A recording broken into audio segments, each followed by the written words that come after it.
Marina, Zhang, it's December 12, 2023. Welcome to BRI Dialogues. We're delighted to have you with us all the way from Sydney. COP28 just folded and wrapped up. Everything is electric, EVs, the future of mobility. But I found your latest piece in Eurasia review very intriguing, in which you talked about this latecomer catch-up innovation and the reverse innovation. Can you unpack the significance of China and this movement of multinationals to China against everything that we anticipate for electrification, how this reverse latecomer catch-up innovation is going to affect us in months and years to come? Well, this is a very good question and a very big question. Let's just use electric vehicle as example.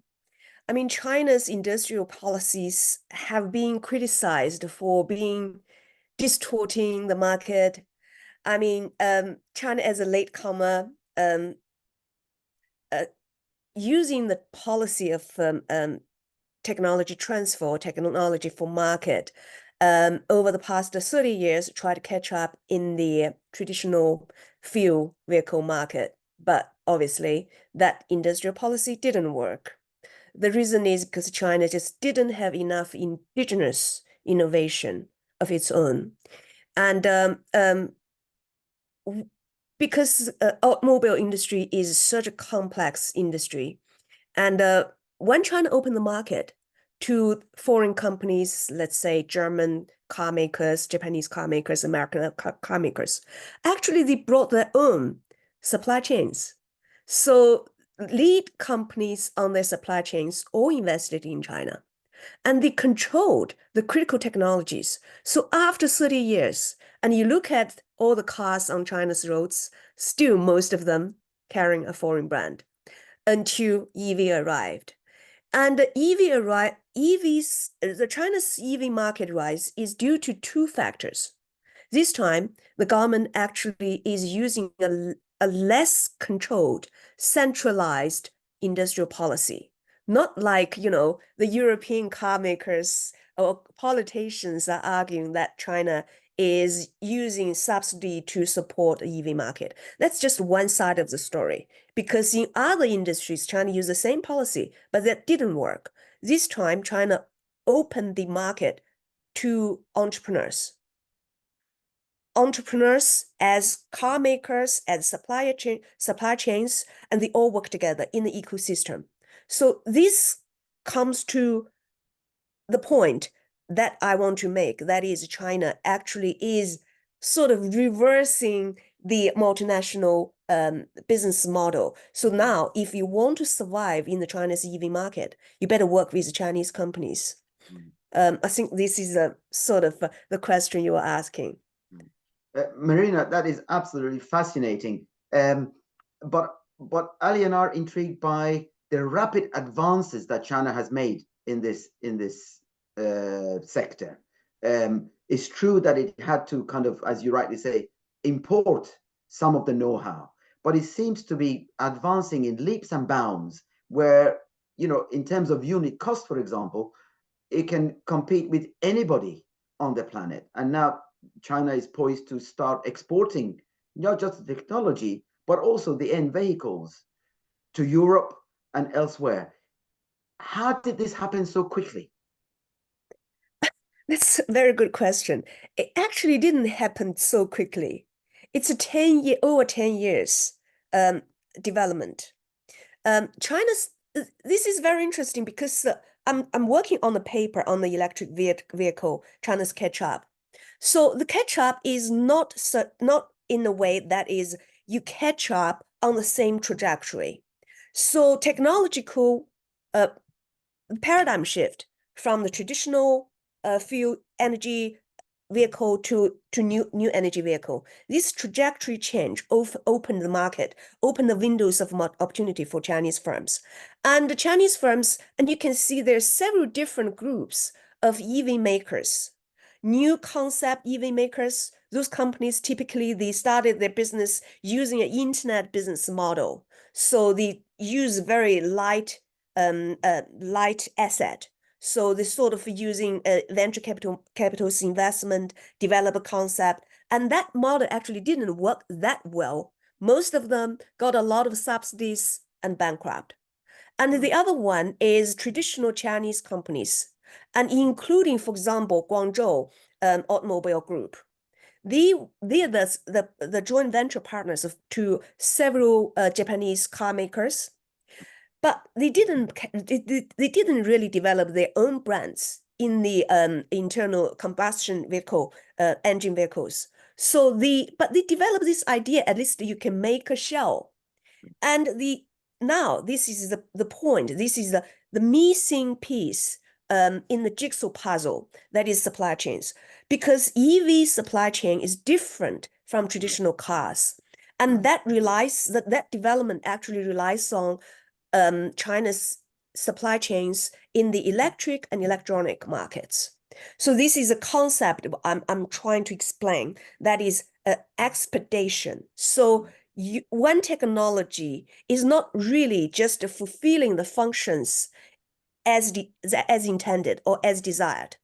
Actually, the components or modules used to be in the electric or electronic devices now can be used in the EV. So this is a long period, over 10 years. Right. The market pickup is only happening in the last 3 years, 2 years actually. If you're as old as me, then 10 years would be a very short period, Marina. Right, so, of course. But of course, yeah, you're right. It is a decade. But decade is still a very short period of time. So let me pose this differently. And I know Ali's waiting to come in as well on this.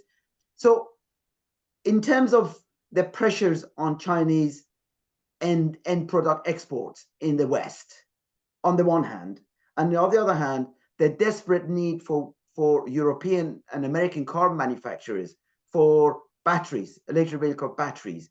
Do you think China has an advantage in exporting battery units for European car manufacturers, for example, or American car manufacturers, for example, or are there political factors that prevent that kind of trade developing and flourishing? Well, I guess to your question, both sides actually could play a role in China's exporting of both EVs and batteries. First of all, China does enjoy enormous cost advantages. These cost advantages is not just coming from cheap labor. It is actually from mass production. And if you look at, 70% of batteries, lithium-ion batteries, are made in China. And China is facing enormous internal competition and overcapacity in their production. So the cost, you put the cost on a global scale, I don't think any country can compete with China on that front. And apart from that, and if you look at battery supply chains, all components, China controls the majority of the supply chains, from upstream raw material extractions, production, processing, and to all the components, cells, to the batteries, and to the battery itself. So this is, and of course, China's dominance on this supply chain is causing concerns in the West, Europe, in US, because the concern Chinese government one day say, hey, let's just cut off the supply to those countries. Just imagine what's happening in the Russia-Ukraine war that totally disrupted the energy market in Europe. But China, unless it's in war, would not likely to do this. The reason, as I said, during the development of China's EV and clean energy transition, entrepreneurship or private enterprises actually play a very significant role. Major players now today, most of them are private enterprises. Enterprises business, they want to make money. They are overcapacity in China, so they desperately need overseas market, but one belt, one road markets, and even developed markets. And so for this reason, geopolitical uncertainties are real for Chinese companies because policies say, okay, we cannot accept your products, or we have to impose penalty tariffs on Chinese products. So both sides can have an impact on Chinese exports. Very interesting, Marina. While we're talking about supply chains, my question has two angles. One is about the capacity, which you talked about, the scale, the sheer size. I mean, Yangtze Delta River and, 3,000 enterprises over there. You so eloquently captured it in one of your articles that 95% of parts in a Tesla manufactured today in China are sourced from China. That is just mind-boggling. So I think by throwing money is one thing, building capacity is another, scalability is another. And when you look at this value chain of EVs, from lithium mines all the way to the batteries, as Anush said, and the cars, China is dominating that. Is there really a threat or an ambition or a potential for this Inflation Reduction Act to win part of this, or is just daydreaming like the competition that they went in, solar competition, if you remember during Obama administration, that they threw so much of money in solar and didn't work? And if Trump comes and wins and he's talking about it, where would Europe find herself in electrification without an Inflation Reduction Act and not collaborating with China? Well, I actually did a calculation. I probably won't be able to explain it in just a short few minutes. But the conclusion is, even with let's say, I can't remember, is something like 7,500 subsidies a EV made without China's inputs, a buyer can get in the US. Even considering that subsidies, Chinese EVs probably still more cost competitive. So I mean, if China can play this game nicely or nastily. I mean, if China stops to exporting, let's say, one critical mineral, and that could disrupt the entire supply chains.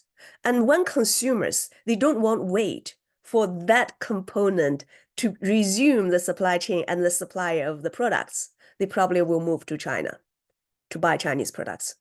But even without benefiting any subsidies from the US or European market, but China can play in a very nice way, because the EV adoption and the clean energy transition, I take this as a very noble course China is doing.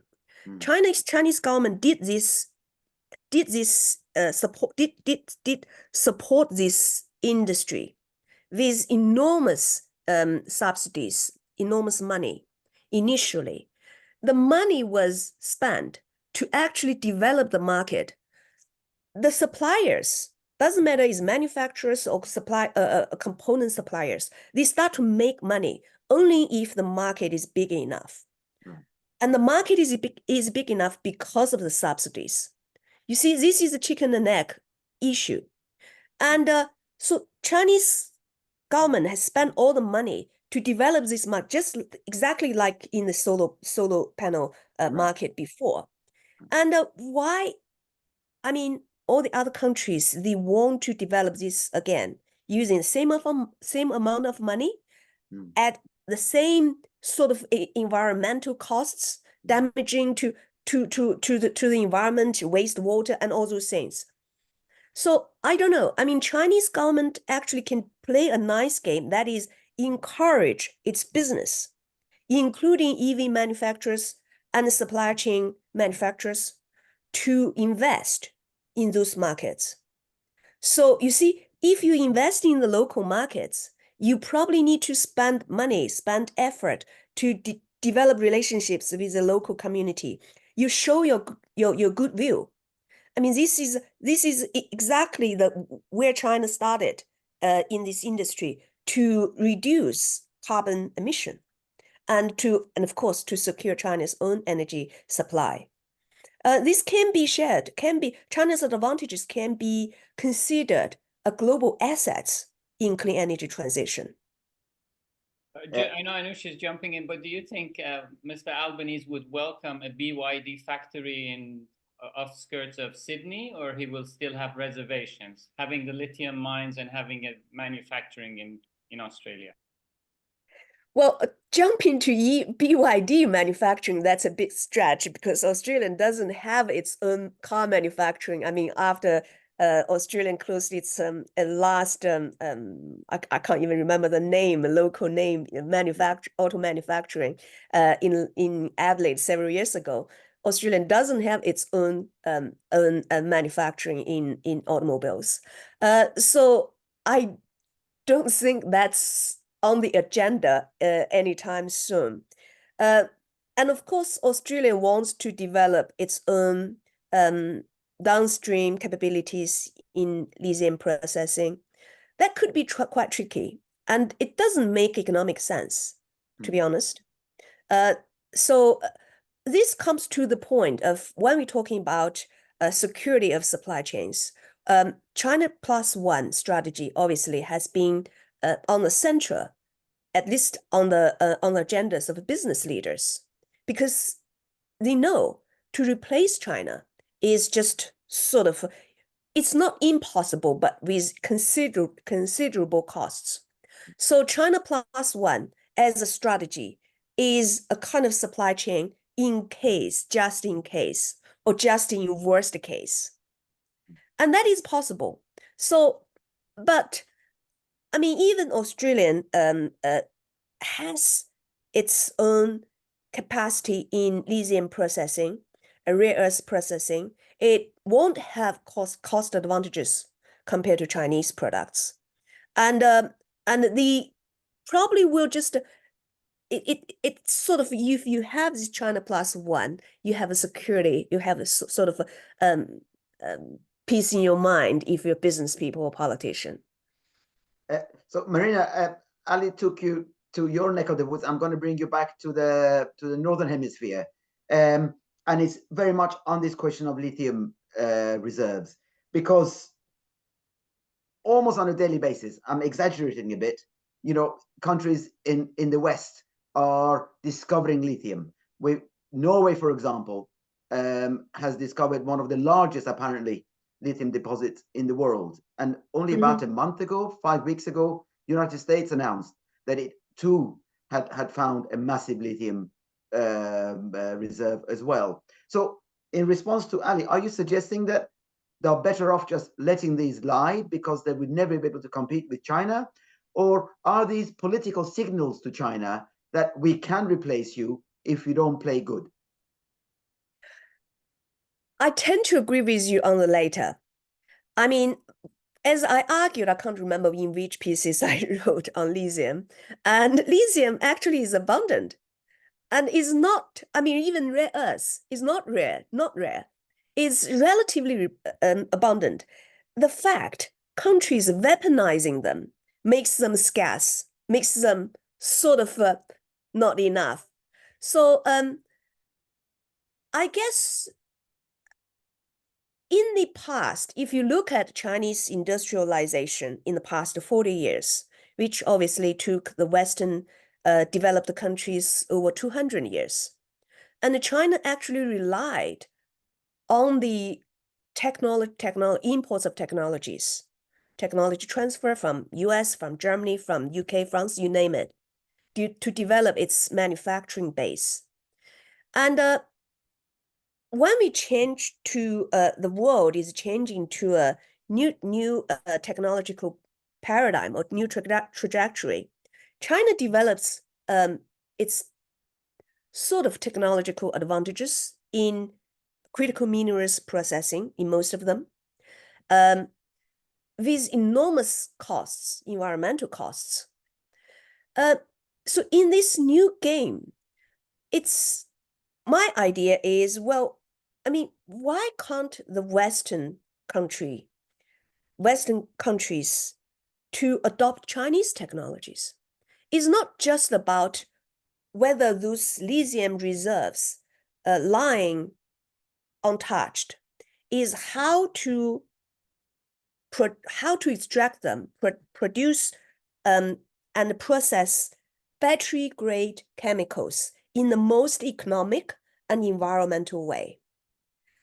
And in this game, because of ideological political differences and Chinese technologies advantages in this area, I mean, supported by its production and product technologies, patents, and so on, actually are deliberately cut off from the global supply chain. I find this is weaponizing the lithium processing. So if Chinese technologies and Chinese companies actually, well, nobody ever said they want to sanction the exports of their technologies. I mean, Chinese battery companies, they are eager to invest in the West, and they can't. So they're investing, for example, in Argentina, in Chile, not only helping them processing lithiums, and they also using their clean energies, solar panels, electricity generated in solar panels to processing lithium. I mean, I can't understand why. I mean, because the technologies are owned by Chinese, they're bad technologies. Marina, I think part of course, what you and Anush both tackled is reservations about, oh, what if I'm cut off from this component as a critical component or that piece of technology? And then, but the flow of capital, I mean, Mitsubishi leaves and Mercedes moves in with 700 million euros or dollars of investment. BASF is setting up a plant for 10 billion euros because, Nord Stream has been cut off. And one area that you have touched on in some of your articles is this cradle to grave carbon emissions of clean tech, which is very close to my heart, and the environmental impact. So if altruistically and holistically we're looking at emission reduction, we should be grateful to China and pay a carbon credit to China for having invested since 2009 in developing lithium and battery processing and the whole thing at the expense of Chinese environment. So one would think that, wow, there is an industrial sacrifice that has gone into this, and how can we reduce that? Now you touched on, so I need your thoughts there, and you touched on Argentina and Chile with massive reserves, and funny enough, BRICS plus Iran as well has massive lithium reserves. With Milei as the new president and his pivot to Washington, is there a risk in that BRICS plus fabric and future of EVs and supply chains? Not immediately. I mean, the reality is Australia is still the largest lithium producer in the world, contributing almost 50%. Argentina's reserves is big. I think it's 26%, but their production is still very low. Chinese enterprises actually have invested there. And Milei's election is kind of surprise. I mean, it will have geopolitical impacts. I mean, obviously, Argentina sort of withdraw from the BRICS, and that is not sort of welcomed by Chinese. But Argentina, I guess, once he's in the job, he probably also needs to think about Argentina's economic reality. And if you don't use Chinese investment, and lithium has become a very big export item for Argentina, and the local states or provinces won't be happy. So it's I think it's too early to make any prediction. And that won't have any impact on Chinese supply chains. Chinese actually now has secured enough lithium products, chemicals. So I don't think that will have any impact. Chinese now is facing overcapacity problem. Right, which you would think would be good news in itself at COP28, Marina, right? That here is a country which can literally feed the world in terms of transforming what is one of the most polluting things in urban areas, motor cars, to clean air. And yet I saw virtually no coverage of the importance of China's competitive advantage in this area and how China can facilitate this transition much quicker. So for you, 10 years is a long time, but if we can actually take combustible engine off the roads in 10 years, that would be a miracle that China can realize. So why is this resistance? Why is this absent-mindedness in terms of what China can bring to the party? I think the fundamental issue is when I'm studying supply chains, it's funny because supply chain as a concept, it was a business concept.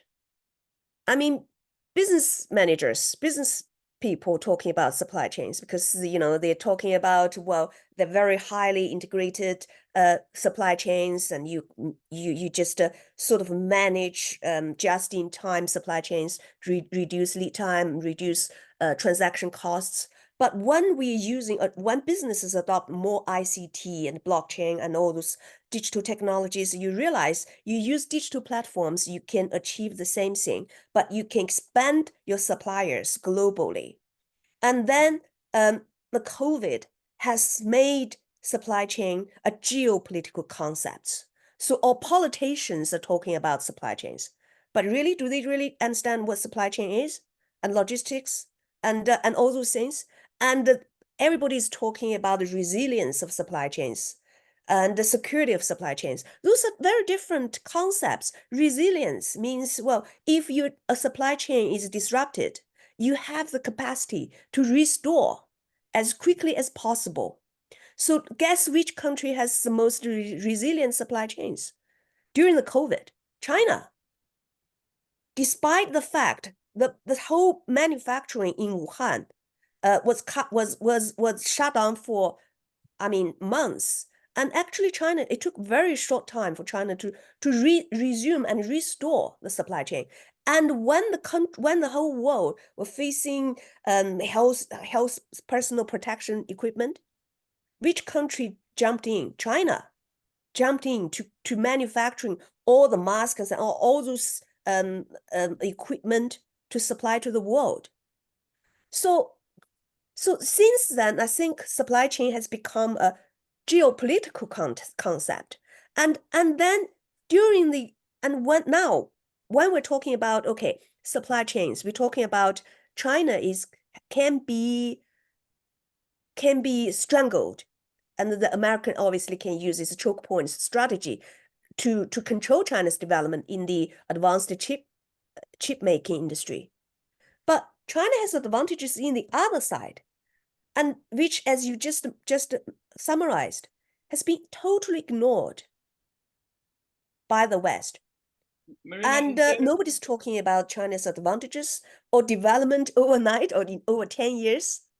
And I mean, China is actually the largest investor in clean energy transition.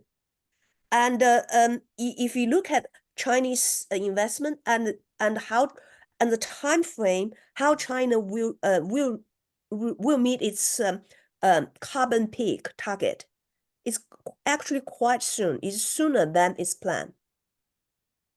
So all those things, because China is a different country and China is having a very assertive diplomatic position, and with all issues China is facing, and we tend to forget the sacrifices China has made, especially environmentally, in developing these technologies. And by the way, China has actually developed very advanced waste management technologies, and rare earth processing actually is a very, very water intensive industry. You need a lot of water. And China has developed the technologies, which now is almost the most environmentally friendly. So yeah, I think, I don't know, I can't answer your question why people are not accepting this fact.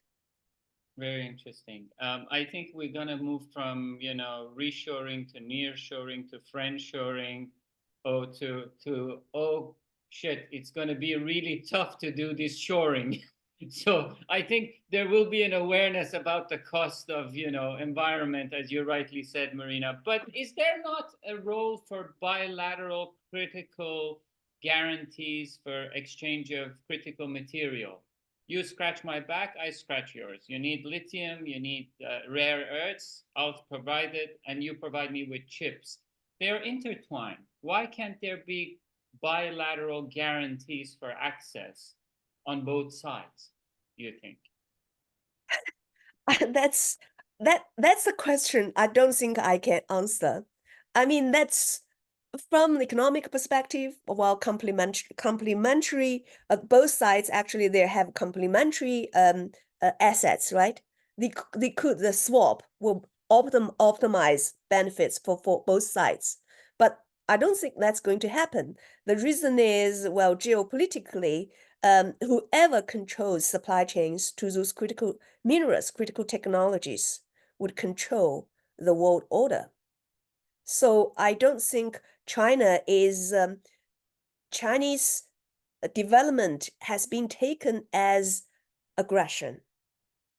The reason is, well, I mean, this is if we use assertive realism theory, and we know the theory says, well, if I cannot tell your intention, especially your future intention, what I can do? Well, I contain your capabilities. Mm. So that's from their side, and also for their side of assets they don't have. Well, I will develop allies, I will develop alliances, and I will replace you. So fundamentally, I think this is not just about a competition for technological advantages, is about a competition for the world order. Yeah, big picture stuff, Marina.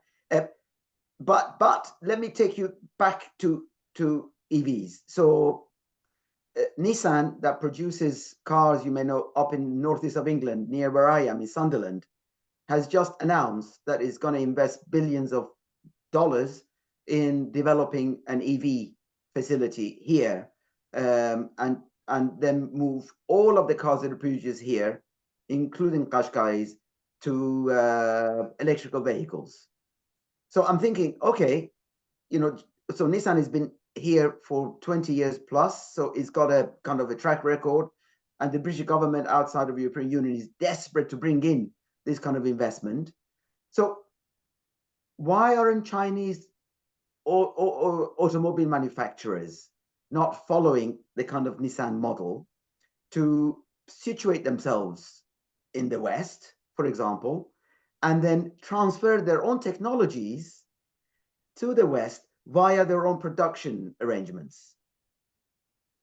This is a very good question. And again, this is a question I cannot give a very definite answer, but I can share some of my thought on this front. And Chinese, especially technological companies, have actually suffered setbacks when they try to invest globally. As we know, China started its going global strategy and then substantiated by One Belt, One Road initiatives. And initially, Chinese enterprises, when they try to invest overseas, the major investment bodies actually were state-owned enterprises. And obviously, state-owned enterprises, first of all, they didn't make much money, but they perhaps serve the strategic purposes for the country to secure supplies of critical resources. But that actually didn't, that kind of investments were not welcomed by most host countries. And China changed the strategy, and then they encourage private companies to invest. And private companies, Chinese companies, when they invested overseas, actually the body of the major investors are not those who are only thinking market access or resources acquisition. Actually, they're thinking of investing their technologies. Let's use just a few examples. Huawei, TikTok, Tianqi, the lithium processing company. They have technologies. They invested in countries. Three of companies actually invested in Australia. Because of their technological advantages, actually, they failed in Australia. So in a way, their technological advantages actually became a liability. So when Chinese companies face such geopolitical uncertainties, they have to think a second time or third time whether I want to invest $1 billion in the UK, and look at what happened to Huawei. And I put my money there, I built everything, and then geopolitical game changes, and you have to leave, and we have to get you out. And I mean, private companies or any companies, any business cannot take such setbacks.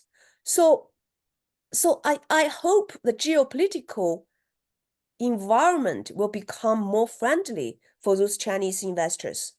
I mean, businesses are businesses. They have no concerns of building factories, including their supply chains in the host countries, to help create jobs and to help generate economic growth. But the reality is the environment, the context, the geopolitical context doesn't welcome them. Marina, this is a very nice closure to our conversation today, and thank you for this magnificent speeding tour around EVs and mobility. When you talk about this dynamics, we normally close our conversations with the piece of advice from our enlightened guests and speakers and contributors like yourself.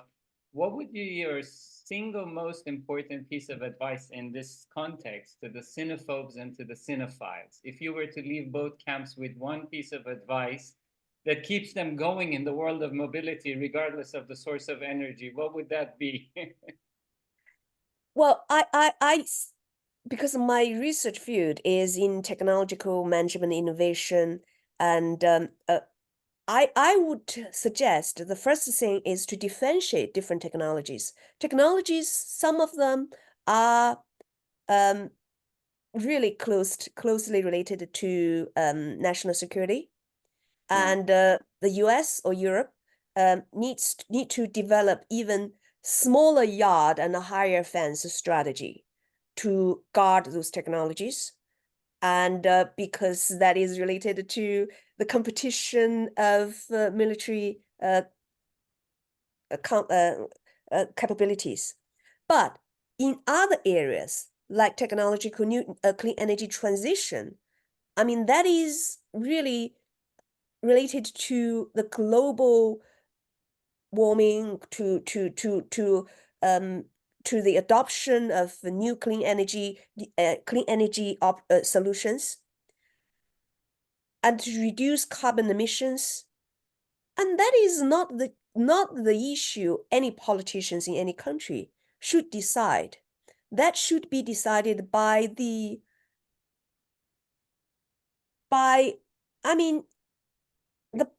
this should be determined by benefits of that technology. So in that sense, the small yard and high fence strategy shouldn't be there anyway.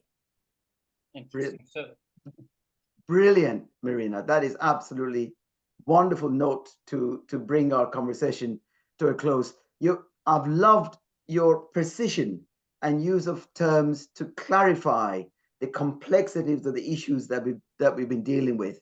And it's been a pleasure listening to you in unpacking the technologies, the discussions around the core issues that are going to be shaping our lives for the next 10, 15, 20 years. And believe me, 10 years and 15, 20 years are not that long. So it's most informative to have your insights in BRI Dialogues. We really, really appreciate having you with us. Thank you very much. Thank you very much. Thank you for having me.